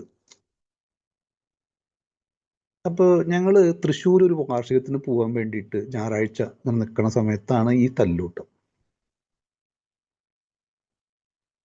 വൈഫ് തന്തയ്ക്ക് പറഞ്ഞൂടെ എന്ന് പറഞ്ഞപ്പോൾ തന്നെ വൈഫിന്റെ കൺട്രോൾ പോയി. എൻ്റെ അമ്മ അവിടെ സാക്ഷിയായിട്ടുണ്ട്, അമ്മയുടെ മുമ്പിൽ വെച്ചിട്ടുണ്ട് ഈ സംഭവം. വൈഫ് പോയിട്ട് നേരെ ഇപ്പോൾ സാരി എടുത്തിട്ടുണ്ടായിരുന്നു, ഞാൻ പാൻറ്റും ഷർട്ടും ഇട്ടിട്ടുണ്ടായിരുന്നു. വൈഫ് പോയി നേരെ പോയി സാരി മാറിയിട്ട് പറഞ്ഞു, നിങ്ങളുടെ മീറ്റിങ്ങിന് ഞാൻ വരുന്നില്ല. അപ്പോൾ ഞാൻ ചോദിച്ചു, എന്താ നീ വരാത്തത്? പിന്നെ അവിടെ നിന്ന് അങ്ങോട്ട് വഴക്ക്, ഗംഭീര വഴക്കായി, തെറിയായി, പ്രശ്നങ്ങളായി. അവള്, അതായത് എൻ്റെ ഭാര്യ ഭയങ്കര പ്രശ്നം ഉണ്ടാക്കി. ഞാനും പോയി ഡ്രസ്സ് മാറി ഒരു കള്ളിമുണ്ടെടുത്ത്, കാവിമുണ്ടെടുത്തു. ഞാൻ പറഞ്ഞു, ഞാൻ ഇപ്പം കാണിച്ചു തരാം എന്ന് പറഞ്ഞ് ഞാൻ എൻ്റെ നാട്ടിൽ ബാറുണ്ട്, ബാറിലേക്ക് പോയി. അവിടെ പോയി ഹൈവേ ആണ്, ഹൈവേ ഇങ്ങോട്ട് ക്രോസ് ചെയ്യാൻ, അതായത് ബാറിൻ്റെ അവിടേക്ക് ക്രോസ് ചെയ്യാൻ നിൽക്കണ ഒരു ക്ഷണികത്തിൽ എനിക്ക് ഓർമ്മ വന്നൊരു കാര്യം എൻ്റെ ടോക്കണിൻ്റെ പിന്നിൽ എഴുതിയതാണ്. All your sponsor before not after. അതായത് കുടിക്കുന്നതിന് മുമ്പ് വിളിക്കണം, കുടിച്ചതിന് ശേഷമല്ല. ഞാനൊരു സ്പോൺസറെ വിളിച്ചു. അദ്ദേഹം ഫോൺ എടുത്തില്ല. അപ്പോൾ ഞാൻ ഫോൺ പോക്കറ്റിലിട്ട് രണ്ടാമതും കിക്കർ സ്റ്റാർട്ട് ചെയ്ത് നിന്ന് ഒന്നുകൂടി വിളിച്ചു നോക്കാമെന്ന് പറഞ്ഞു. ഒന്നുകൂടി വിളിച്ചു, പുള്ളി എടുത്തില്ല.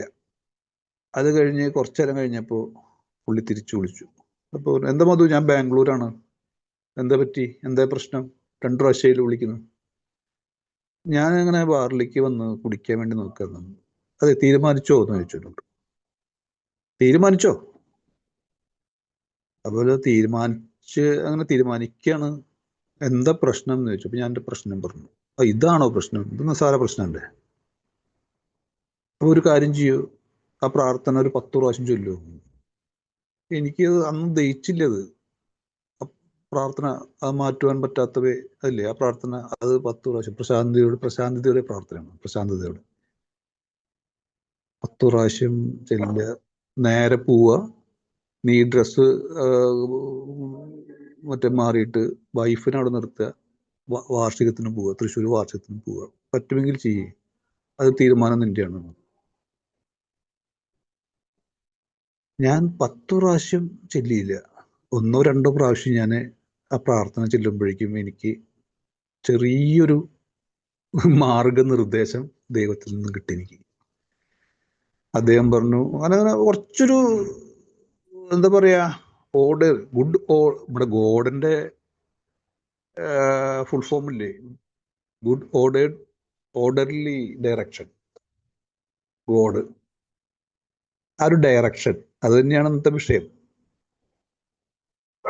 അദ്ദേഹം, എൻ്റെ സ്പോൺസർ പറഞ്ഞു, നീ ആ 10 പ്രാവശ്യം പ്രാർത്ഥന, പ്രശാന്തതയുടെ പ്രാർത്ഥന ചെല്ലുക, അത് കഴിഞ്ഞ് വീട്ടിൽ പോവുക, ഡ്രസ്സ് മാറുക, നേരെ വാർഷികത്തിന് വിടുക. ഞാൻ കുടിച്ചില്ല. അത് ബാറിൻ്റെ അടുത്ത് വരെ വന്ന് ഞാൻ കുടിച്ചില്ല. പിന്നെ എനിക്ക് ഒരിക്കലും കുടിക്കേണ്ടി വന്നിട്ടില്ല. ഞാൻ ഇങ്ങനെ കുടിക്കാൻ തോന്നിയിട്ടുമില്ല. പിന്നെ ഒരിക്കലും തോന്നിയിട്ടില്ല. എന്നോട് സ്പോൺസർ വിളിച്ചു, ഞാൻ ബാംഗ്ലൂരിൽ നിന്ന് വരും, നീ എൻ്റെ വീട്ടിലേക്ക് ഒരു ദിവസം വരണം പറഞ്ഞു. വന്നു. അദ്ദേഹത്തിനോട് എൻ്റെ കാര്യങ്ങളൊക്കെ പറഞ്ഞ് അദ്ദേഹം കുറെ കാര്യങ്ങൾ എനിക്ക് പറഞ്ഞു തന്നു. നീ ഇന്ന് ജീവനോടെ ഇരിക്കുന്നത് ദൈവത്തിന്റെ ഒരു അനുഗ്രഹമാണ് മധു. നീ എന്നെ തട്ടി പോകേണ്ട ഒരാളാന്ന് നിനക്ക് തോന്നുന്നുണ്ടാവും ചോദിച്ചു. ഞാൻ സമ്മതിച്ചു. ഞാൻ ഇന്ന് ജീവനോടെ ഇരിക്കുന്നത് ആൽക്കോളിക്സ് അനോണിമസ് ഉള്ള കാരണമാണ്. ദൈവം ആ ഒരു വലിയ ശക്തിയുടെ കരുണുള്ള കാരണമാണ്. പിന്നീട് ഞാൻ ഒരിക്കലും ഞാൻ പ്രോഗ്രാം ചെയ്തു, പടികൾ പ്രാക്ടീസ് ചെയ്തു. 4-ാം പടി, 5-ാം പടി, 6-ാം പടി, 7-ാം പടി, 8-ാം പടി. ഈ 6-ാം പടി, 7-ാം പടിയുടെ ഭാഗമായിട്ടാണ് ഞാൻ പുകവലി നിർത്തിയത്. ഞാൻ അദ്ദേഹത്തിനോട് ചോദിച്ചു, എനിക്ക് പുകവലി ഭയങ്കര പ്രശ്നം. ഞങ്ങൾ പല അതിലും സഞ്ചരിച്ചിട്ടുണ്ട്. ഞങ്ങൾ പലപ്പോഴും പല കാര്യങ്ങളിലും സഞ്ചരിച്ചിട്ടുണ്ട്. അപ്പോൾ ഒരു ബസ് സ്റ്റാൻഡിൽ എത്തിയപ്പോൾ, വയനാടൊക്കെ ഒരു ബസ് സ്റ്റാൻഡിൽ എത്തിയപ്പോൾ പുള്ളി ഭക്ഷണം കഴിച്ചിട്ട് പറഞ്ഞു, അത് സിഗരറ്റ് വലിക്കില്ലേ ചോദിച്ചു. വലിക്കും. പോയി വലിച്ചോ? അല്ല, ഇത് ഒന്നും വേണ്ട, നീ വലിക്കണമെങ്കിൽ പോയി വലിച്ചോ, ഇതിനൊരു തടസ്സം വേണ്ട, നമ്മളൊരു തടസ്സം വേണ്ട എന്ന് പറഞ്ഞു. എന്നെ സംബന്ധിച്ച് അത് വല്ലാത്തൊരു ഇതായി. ഇതിപ്പോ ഒരു വല്ലാത്ത ഞാൻ അദ്ദേഹത്തിനോട് ചോദിച്ചു, എനിക്ക് ഈ സിഗരറ്റ് വലി നിർത്തണമെന്നുണ്ട്. അദ്ദേഹം പറഞ്ഞു, നിനക്ക് നിർത്തണമെങ്കിൽ നീ നിർത്തും. അതിനാണ് നമ്മുടെ പടികൾ, 7 പടികൾ. നിന്റെ അപാകതകൾ മാറ്റുവാനായിട്ട് നമ്മൾ ആദ്യം തയ്യാറാവണം, പിന്നെ ദൈവത്തിനോട് വിനയപൂർവ്വം അപേക്ഷിക്കണം. ഞാൻ അത് ചെയ്തു. എനിക്ക് ഓട്ടോമാറ്റിക്കായിട്ട് അത് നിർത്താൻ കഴിഞ്ഞു. 6 കൊല്ലം 6 മാസമായിട്ട് പുകവലിയിൽ നിന്ന് മാറി നിന്നു. ഇവിടെയൊക്കെ എന്താണ് സംഭവിച്ചത്? എനിക്ക് ദൈവത്തിന്റെ അനുഗ്രഹം ഇല്ലാതെ എനിക്ക് ഒരു കാര്യം ചെയ്യാൻ കഴിയില്ല എന്നുള്ള ഒരു തീരുമാനത്തിലെത്തി. ഡെയിലി മീറ്റിംഗ്, ഒറ്റ ദിവസം പോലും മീറ്റിംഗ്. ഞായറാഴ്ച കഴിഞ്ഞ 2-3 ഞായറാഴ്ച, കഴിഞ്ഞ ഞായറാഴ്ച 2 മരണം, 1 കല്യാണം. അപ്പൊ അത് കാരണം പങ്കെടുക്കാൻ കഴിഞ്ഞില്ല. ബാക്കിയുള്ള തിങ്കൾ, ചൊവ്വ, ബുധൻ, വ്യാഴം, വെള്ളി, ശനി എല്ലാ ദിവസം മീറ്റിങ്ങിനും പങ്കെടുക്കും. ഇന്ന് ഞങ്ങൾ 2 പഴമക്കാരുണ്ടായിരുന്നു. ആ ചില ഷെയറിംഗ് ഒക്കെ ഇന്ന് കിട്ടിയിട്ടുള്ള പല കാര്യങ്ങളും വളരെ പ്രധാനപ്പെട്ട കാര്യങ്ങളാണ്. ഒരു 17 വർഷക്കാരുണ്ട്, 17 വർഷം 5 മാസമായിട്ട്. എനിക്ക് അറിയാം അദ്ദേഹം ഷെയർ ചെയ്തിട്ടുള്ള കാര്യങ്ങളൊക്കെ. അപ്പോ ഒരു മീറ്റിംഗ് വെറുതെ ആവില്ല, കാരണം അതിൽ നിന്ന് കിട്ടുന്ന ഒരുപാട് കാര്യങ്ങൾ ദൈവത്തിന്റെ നിർദ്ദേശങ്ങളാണ്. ശരിക്കും ദൈവം എനിക്ക് പല നിർദ്ദേശങ്ങളും തരുന്നു. അപ്പൊ അത് ഞാൻ ആൽക്കോളിക്സ് അനോണിമസിന് വരുന്ന, അല്ലെങ്കിൽ ആൽക്കോളിക്സ് അനോണിമസിൽ വന്നിട്ട് ഉള്ള ഞാനും ഇപ്പോഴത്തെ ഞാനും തമ്മിൽ വളരെ അന്തരമുണ്ട്. എനിക്കത് ഫീൽ ചെയ്യുന്നുണ്ട് ശരിക്കും, വളരെ അന്തരം. ഞാൻ ഈ അമ്പലങ്ങളിലൊന്നും ഇങ്ങനെ പോവാറില്ല. ഞാൻ വൈഫ് ഇങ്ങനെ ഇടയ്ക്കിടയ്ക്ക് ഇങ്ങനെ പറയും, നമുക്ക് ആ അമ്പലത്തിൽ പോകണം, ഈ അമ്പലത്തിൽ പോകണം എന്നൊക്കെ പറയും. ഞാൻ പോവാറില്ല. ഞാൻ പറഞ്ഞു, എനിക്ക് അവിടെ പോയാലും പ്രാർത്ഥിക്കാൻ വേറെ ഒന്നുമില്ല, ഇതന്നെ ഉള്ളൂ മാറ്റുവാൻ പറ്റാത്ത വേ സ്വീകരിക്കുക. എൻ്റെ വീട്ടിൽ പൂജാ റൂമുണ്ട്, എന്നും ഞാൻ വിളക്ക് കത്തിക്കുന്നില്ല. ഞാൻ ആ പൂജാ റൂം കണ്ട തന്നെ ആൽക്കോളിക്സ് അനോണിമസിൽ വന്നിട്ട് 5 കൊല്ലം കഴിഞ്ഞിട്ടാണ്.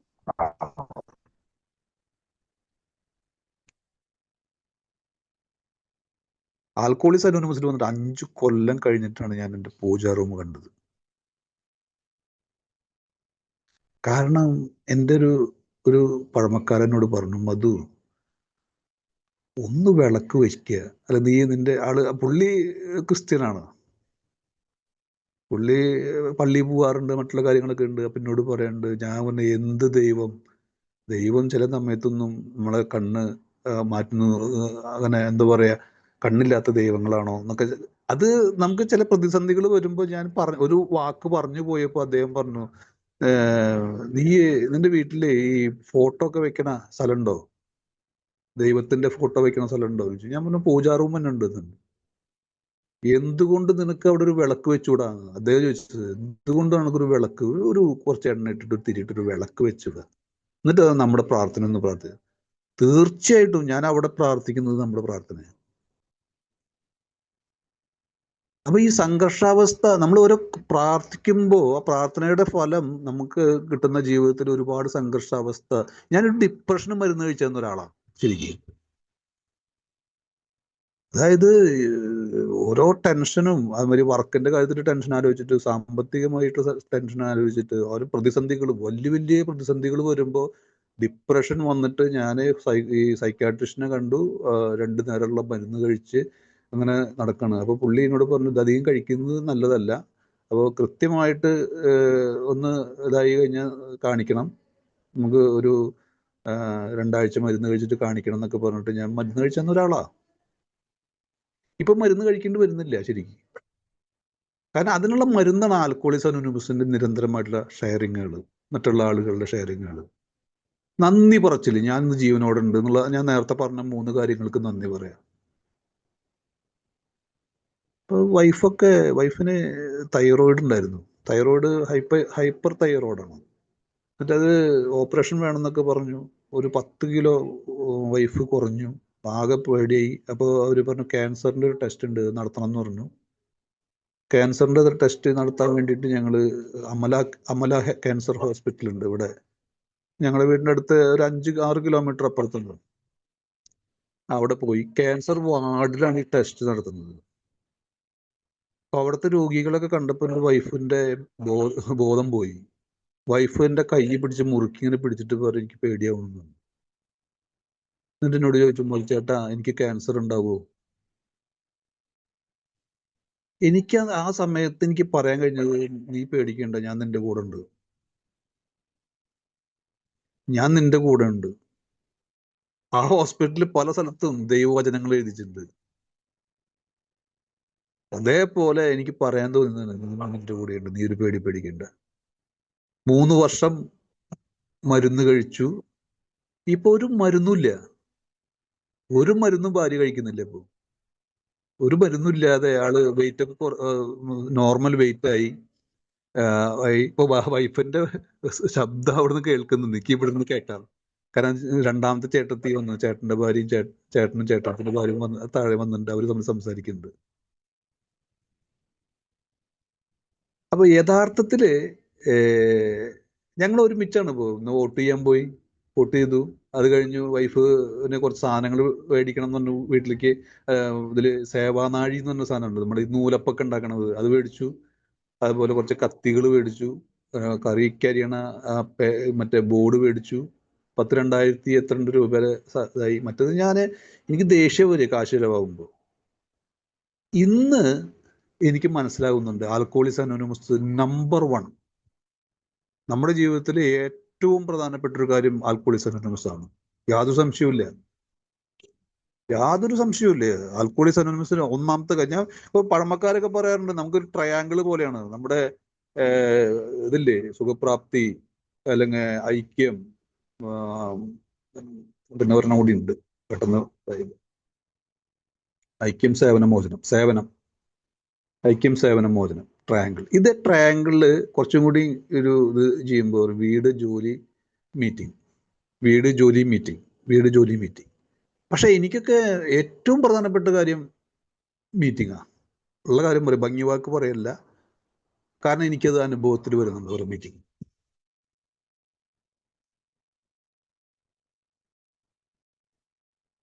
അപ്പൊ എന്തായാലും പലപ്പോഴും ഞാൻ വല്ലാതൊരു ടെൻഷനായ ഒരു സമയമുണ്ട് ശരിക്കും. ഏകദേശം ഒരു 5 കൊല്ലമൊക്കെ ആയപ്പോൾ എനിക്ക് കുറച്ച് കടങ്ങൾ വന്നു. ആൽക്കഹോളിക്സ് അനോണിമസിൽ വന്നു. സാധാരണ കാണുന്നത് 90% ആൾക്കാരും കടമായിട്ട് ആൽക്കഹോളിക്സിന് എല്ലാം തകർന്നിട്ട് വന്നിട്ട് പിന്നീട് പിച്ച വെച്ച് അല്ലെങ്കിൽ ഇങ്ങനെ പടിപടിയായിട്ട് ഉയർന്ന് കാറ് മേടിക്കുക, അല്ലെങ്കിൽ വീട് മേടിക്കുക. അല്ലെങ്കിൽ ഞാൻ കണ്ടിട്ടുണ്ട്, ഒരു വാടകയ്ക്ക് ഒരുപാട് വർഷം താമസിച്ചിരുന്ന ഒരാള് ആൽക്കഹോളിക്സ് അനോണിമസിൽ വന്നിട്ട് 5 സെന്റ് സ്ഥലം മേടിച്ചാൽ വീട് പണിത്, വണ്ടി മേടിച്ചു, വാഹനങ്ങൾ മേടിച്ചു. അങ്ങനെ പല ആളുകളും ഞാൻ കണ്ടിട്ടുണ്ട്. പക്ഷെ ഞാൻ നേരെ തിരിച്ചാ. ഞാൻ ആൽക്കഹോളിക്സ് അനോണിമസിൽ വരുമ്പോൾ എനിക്ക് സാമ്പത്തികമായിട്ട് ഒരു പ്രശ്നം ഉണ്ടായിരുന്നില്ല. പിന്നീട് ഒരു 5 കൊല്ലത്തിനുള്ളിൽ ഞാൻ തകർന്ന് തരിപ്പണായി. ആകെ കടം, പലിശയ്ക്ക് മേടിക്കുക, അല്ല വൈഫിന്റെ സ്വർണം കംപ്ലീറ്റ് പണയത്തില്, വിറ്റില്ല, പണയത്തില്, പലിശയ്ക്ക് കാശ് മേടിക്കുക, ഒരു പേടിയില്ല. അങ്ങനെ ആകെ തകർന്ന് നിൽക്കുന്ന സമയത്ത് ഞാൻ വൈഫിന്റെ അച്ഛനോട് പറഞ്ഞു, എനിക്ക് ഒരു 3 ലക്ഷം രൂപ വരെ ഒരാവശ്യമുണ്ട്, ഒരാൾക്ക് കൊടുക്കാനുള്ളതാണ്, എനിക്കൊന്ന് ഒപ്പിച്ചു തരാൻ പറ്റുമോ ചോദിച്ചു.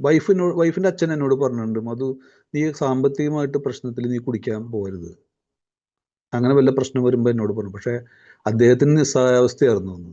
അപ്പൊ അദ്ദേഹം പറഞ്ഞു, പേടിക്കണ്ട, ഞാനൊരു കാര്യം ചെയ്യാം, ഒരു ബന്ധുവുണ്ട്, ബന്ധുവിനോട് ചോദിക്കാം, അയാളുടെ സ്ഥലം വിറ്റ കാശ് 10-60 ലക്ഷം രൂപ ബാങ്കിൽ കിടക്കുന്നുണ്ട്, അപ്പൊ എന്ത് ആവശ്യം വെച്ചെങ്കിലും എന്നോട് ചോദിച്ചോ എന്ന് പറഞ്ഞിട്ടുണ്ട്, അയാൾ വേറെ ആൾക്ക് കൊടുക്കില്ല എന്ന് പറഞ്ഞു. അങ്ങനെ പുള്ളി പോയിട്ട് ഒരു 3 ലക്ഷം രൂപ അദ്ദേഹത്തിന് മേടിച്ചു.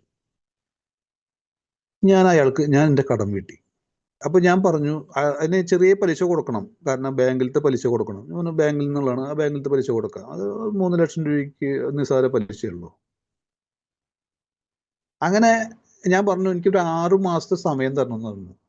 പക്ഷെ ഒരു മാസമാകുമ്പോഴേക്കും ഈ ആള് പ്രായമായിട്ടുള്ള ആളാണ്, ആള് അസുഖമുള്ള ഒരാളാണ്. പുള്ളിയുടെ വൈഫ്, അതായത് വേറെ ആരുമില്ല, എൻ്റെ വൈഫിന്റെ വല്യച്ഛനാണ്, അതായത് അമ്മേരെ ചേച്ചി, ആളുടെ ഭർത്താവ്. അമ്മേരെ ചേച്ചി ഭാര്യയുടെ അമ്മേനെ വിളിച്ചു, അതേ മധുവിനോട് എത്രയും പെട്ടെന്ന് പൈസ കൊടുന്നു തരാൻ പറയും, ആൾക്ക് ഇവിടെ ഉറക്കൊന്നുമില്ല, ഇനി അവൻ തരില്ലേ പിടിക്കില്ലേ എന്നൊക്കെയാണ് ചോദിക്കുന്നത്. പിറ്റത്തെ ദിവസം വൈഫിൻ്റെ അച്ഛനോട് പറഞ്ഞു, മധു ഇങ്ങനെയാണ് സംഭവം, എന്താ ചെയ്യുക? ഞാൻ പറഞ്ഞു, ഞാൻ 6 മാസത്തെ സമയം ചോദിച്ചു തന്നില്ലേ, എനിക്ക് പെട്ടെന്ന് ഇങ്ങനെ ചോദിച്ചെന്താ ചെയ്യുക? നീ എങ്ങനെയും അതൊന്ന് ശരിയാക്കണം, എൻ്റെ കയ്യിലുണ്ടെങ്കിൽ ഞാൻ അതെടുത്ത് ചെയ്തു തരുന്നു എന്ന് പറയും. ഒരു രക്ഷയില്ല, ഞാൻ ഒന്ന് പുകവലിക്കും ശരിക്കും. അങ്ങനെ എന്താ പറയാ, ഞാൻ ഈ പുകവലിക്കുക. അപ്പൊ അങ്ങനെ തൃശ്ശൂര് ഒരു സ്ഥലത്ത് ഈ റേഷൻ കാർഡിന് എന്തോ ഒരു സംഭവം ശരിയാക്കാൻ വേണ്ടിയിട്ട് വൈഫിന് വരിയിൽ നിർത്തി, വലിയൊരു വരിയാണ്. ഞാൻ തൊട്ടടുത്ത ചായക്കടയിൽ പോയി ഒരു ചായ കുടിച്ച്, അവിടെ സാഹിത്യ അക്കാദമി ഹോളുണ്ട്, അതിന്റെ ബാക്കിൽ പോയി സിഗരറ്റ് വലിച്ചു. ഞാൻ നിരന്തരമായിട്ട് വലിക്കുന്ന സമയത്ത് ഞാൻ സ്പോൺസർ എന്ന് വിളിച്ചു. സ്പോൺസറോട് പറഞ്ഞു ഇങ്ങനെയാണ് സംഭവം. ആള് വളരെ ലാഘവത്തോടു കൂടി പറഞ്ഞു, അത് കുഴപ്പമില്ല, ഇന്ന് എവിടെ മീറ്റിംഗ്? ഞാൻ പറഞ്ഞു ഇന്ന സ്ഥലത്താണ്. അവിടെ മീറ്റിങ്ങിൽ പോകും, നാളെ നോക്കാം നമുക്ക്, ഇന്നത് മറക്കൂ, നാളെ എന്തെങ്കിലും മാർഗം കഴിയും. സത്യം പറയുകയാണെങ്കിൽ അദ്ദേഹം പറഞ്ഞ് എനിക്ക് ദഹിച്ചില്ല. ഇന്ന് ആലോചിക്കാതിരിക്കാൻ പറ്റുന്നില്ല. എനിക്ക് അയാളോടുള്ള ദേഷ്യം ഒരു വശത്ത്, അയാൾ എന്ത് മനുഷ്യനാ. വൈഫിന്റെ അച്ഛനാണെച്ചെങ്കിൽ അച്ഛന് നിസ്സഹായാവസ്ഥനാണ്, ആള് ഒന്നും ചെയ്യാൻ കഴിയില്ല. അപ്പോൾ അതേസമയം സ്പോൺസർ പറഞ്ഞു ഇന്ന് മീറ്റിങ്ങിന് പോവുക, നാളെ ഇന്നത്തെ കാര്യം ഇന്ന് നീ അതിനെ കുറിച്ച് ചിന്തിക്കണ്ട, നാളെ നമുക്ക് ചിന്തിക്കാം. അപ്പൊ നാളെ ആരെങ്കിലും കാശ്, അപ്പൊ എന്റെ മനസ്സിൽ നിന്ന് തോന്നുന്നു നാളെ ആരെങ്കിലും കാശ് കൊണ്ടു തരുമോ?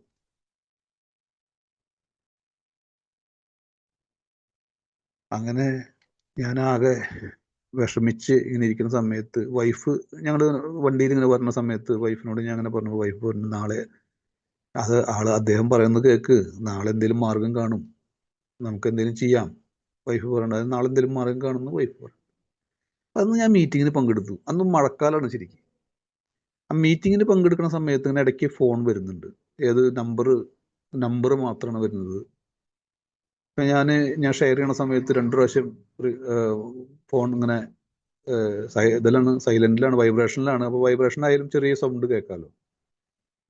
അത് കഴിഞ്ഞ് താഴത്ത്, അതായത് ഒരു ബിൽഡിങ്ങിന് മുകളിലാണ്, താഴത്ത് വന്ന് മഴ, വലിയ കനത്ത മഴ പെയ്യണ സമയത്ത് മാറാൻ വേണ്ടിയിട്ട് ഇങ്ങനെ നിൽക്കണ സമയത്ത് അവിടുത്തെ പഴമക്കാരനായിട്ടുള്ള ഒരാൾ പറഞ്ഞു, അത് ആ സമയത്ത് തന്നെ ഫോൺ റിങ് ചെയ്തു. അപ്പൊ ഞാൻ ഇദ്ദേഹത്തോടുള്ള വർത്തമാനത്തിന്റെ ഇതില് ഈ പ്രശ്നങ്ങൾ ഇങ്ങനെ പറഞ്ഞുകൊണ്ടിരിക്കണം, ഇങ്ങനെയാണ് സംഭവം, അതാണ് പറഞ്ഞുകൊണ്ടിരിക്കുന്നത്, ഈ ഫോൺ വരുന്നുണ്ട്.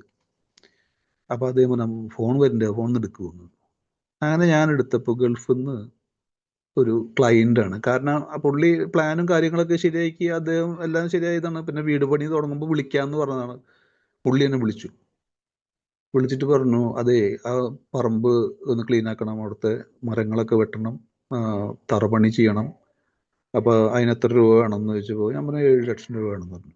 അപ്പോൾ നാളെ മധുവിന്റെ അക്കൗണ്ട് എനിക്ക് അയച്ചു തരൂ, അക്കൗണ്ട് നമ്പറും IFSC കോഡൊക്കെ അയച്ചു തരൂ, ഞാൻ അയച്ചു തരാം. അങ്ങനെ പിറ്റേ ദിവസം 7 ലക്ഷം രൂപ എൻ്റെ അക്കൗണ്ടിലേക്ക് വരികയാണ്. ഉടനടി ഞാൻ 3 ലക്ഷം രൂപ എടുത്ത് ഞാൻ അയാൾക്ക് കൊടുത്തു.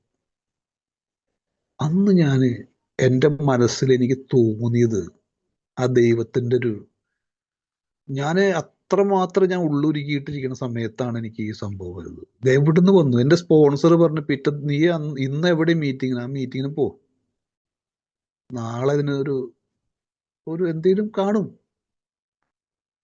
എവിടുന്നാണ് എന്താണ് എന്നുള്ളൊരു ചിന്തന്നില്ലാതെ ഞാൻ ഇരിക്കുന്ന സമയത്താണ് ഇങ്ങനൊരു സംഭവം വന്നത്.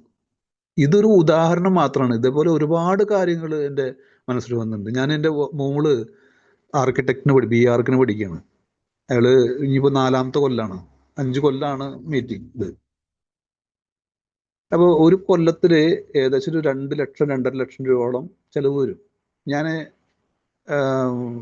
ഒരു ബാങ്ക് ലോൺ എടുക്കാൻ വേണ്ടി പോയി, എവിടുന്നും കിട്ടിയില്ല. അപ്പൊ എനിക്ക് വല്ലാതെ വിഷമിച്ചു. ഞാൻ അപ്പോഴും ഈ പറഞ്ഞ പോലെ ദൈവത്തിനോട് ഞാൻ പ്രാർത്ഥിച്ചു, ദൈവമേ ഇങ്ങനെ എന്താ ചെയ്യാന്ന്. അങ്ങനെ ഇവിടുന്ന് കട മേടിച്ചിട്ട് ഞാൻ എൻ്റെ മകളെ പഠിപ്പിച്ചു. പക്ഷെ ഒരു കൊല്ലത്തെ ഫീസ് കൊടുക്കണ്ടെന്നുള്ളൂ, ബാക്കിയുള്ള എല്ലാ കൊല്ലം ആ ഫീസ് സ്കോളർഷിപ്പായിട്ട് കിട്ടിയെന്നുള്ളതാ. 1,80,000 രൂപയോളം 2 കൊല്ലം കിട്ടി. ഞാൻ മോളിങ്ങനെ ഇടയ്ക്കിടയ്ക്ക് വിളിക്കുമ്പോൾ അവൾക്ക് ഇങ്ങനെ കാശ് അയച്ചു കൊടുക്കണം, എന്തെങ്കിലും കാര്യങ്ങൾക്ക് പുറത്തു പോകണം, സാധനങ്ങൾ മേടിക്കണം, ചിലപ്പോൾ ഫുഡ് പുറമെന്ന് കഴിക്കേണ്ടി വരും. അങ്ങനെയൊക്കെ ആയിട്ട് ഒരു ദിവസം ഞാനിങ്ങനെ ഫോൺ ചെയ്യുമ്പോൾ എനിക്ക് ദേഷ്യം വന്നിട്ട് ഇങ്ങനെ നിൽക്കണം. എൻ്റെ മോളിനെ വിളിക്കുമ്പോൾ വില പൈസയ്ക്കാവും. ഫസ്റ്റ് സ്കോളർഷിപ്പിന് കിട്ടുന്ന സമയത്ത് എന്നോട് പറഞ്ഞു, അച്ഛാ എനിക്ക് സ്കോളർഷിപ്പ് കിട്ടിയിട്ടുണ്ടെന്ന്. ആ സമയത്ത് ഞാൻ എൻ്റെ മനസ്സിൽ ഇങ്ങനെ ദൈവത്തിന്റെ ആ ഒരു ആശയം, അതായത് ദൈവം ആ ഒരു മാർഗദർശിയായിട്ട് എനിക്ക് വല്ലാതെ പലപ്പോഴും നമുക്ക് തോന്നുന്ന ഒരു വികാരമുണ്ട്, നമ്മൾ പറഞ്ഞറിയിക്കാൻ പറ്റാത്തൊരു വികാരം. അതായത് കാശിന് ബുദ്ധിമുട്ടുള്ള സമയത്ത് ഇന്നാ പിടിച്ചോ എന്ന് പറയുന്ന സമയം, ഞാൻ വിചാരിക്കാത്ത കാര്യങ്ങൾ വരെ സംഭവിക്കുന്ന ചില സന്ദർഭങ്ങൾ ഈശ്വരന്റെ ഒരു എന്താ പറയാ ആ ഒരു ഇടപെടല് പലപ്പോഴും എനിക്ക് ഉണ്ടായിട്ടുണ്ട്. ഇന്ന് ഞാൻ എനിക്ക് നെഞ്ചുവേന ഈ പ്രാവശ്യം അന്ന് ഒരു മീറ്റിംഗ് കഴിഞ്ഞിട്ട് പെട്ടെന്ന് എനിക്ക് ഇങ്ങനെ തളർന്ന് വീഴുന്ന പോലെ തോന്നി. അപ്പോൾ ഏകദേശം മീറ്റിംഗ് ശരിക്കും 8:30 കഴിഞ്ഞതാണ്. എന്നാലും ഒരു 9 മണി ഞങ്ങൾ ചായ കുടിച്ചിട്ട് ഞാനൊരു ഒരു സുഹൃത്തുണ്ടായിരുന്നു.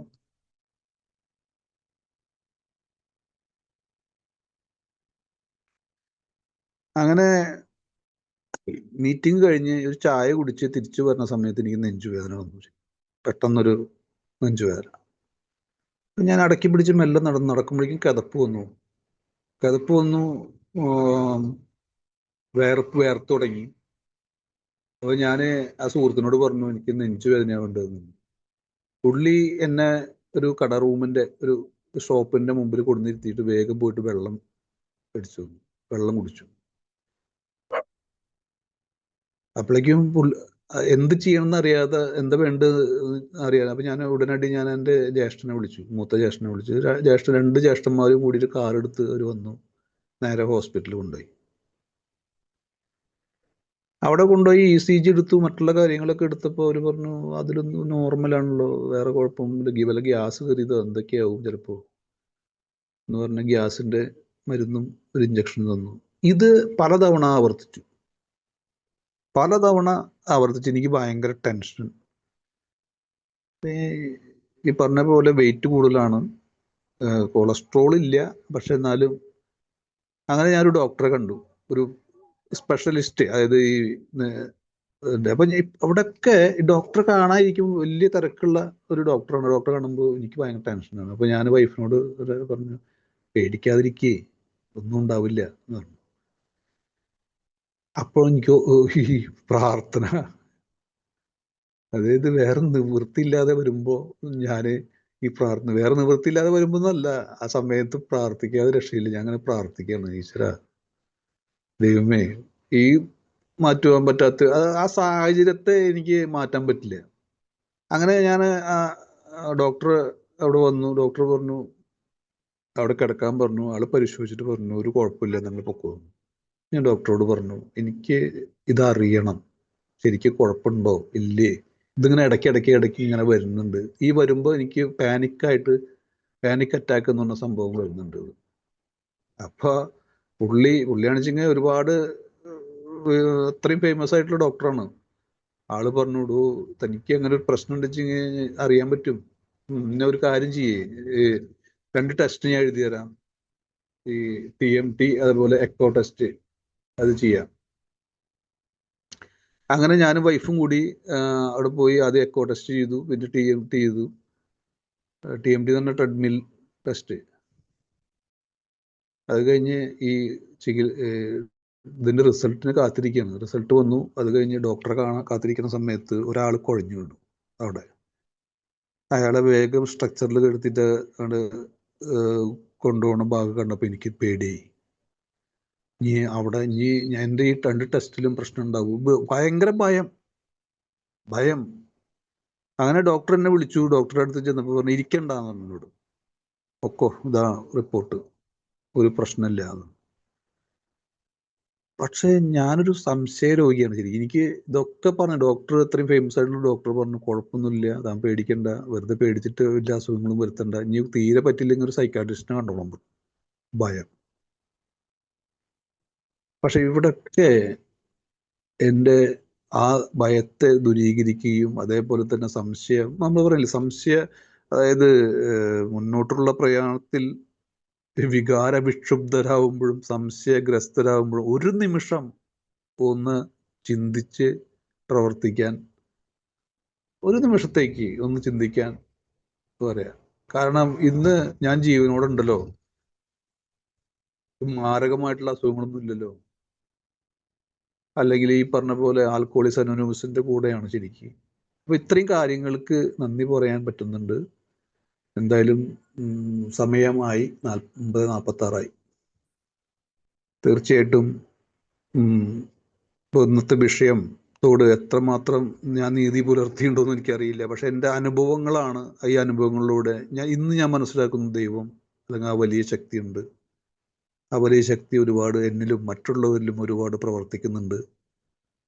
ഞാൻ പഴയ ആ കുടിയൻ അല്ലെങ്കിൽ ആ കുടിക്കാത്ത കുടിയനല്ല. ഇപ്പോൾ ഒരുപാട് മാറ്റങ്ങളുണ്ട്. എന്തായാലും സന്തോഷം. എല്ലാവർക്കും സുബോധാവസ്ഥ കിട്ടാൻ വേണ്ടി ദൈവത്തോട് പ്രാർത്ഥിച്ചുകൊണ്ട് നിർത്തുന്നു. നന്ദി രാജേഷ് ഏട്ടാ. Thank you. Thank you മതിച്ചേട്ടാ.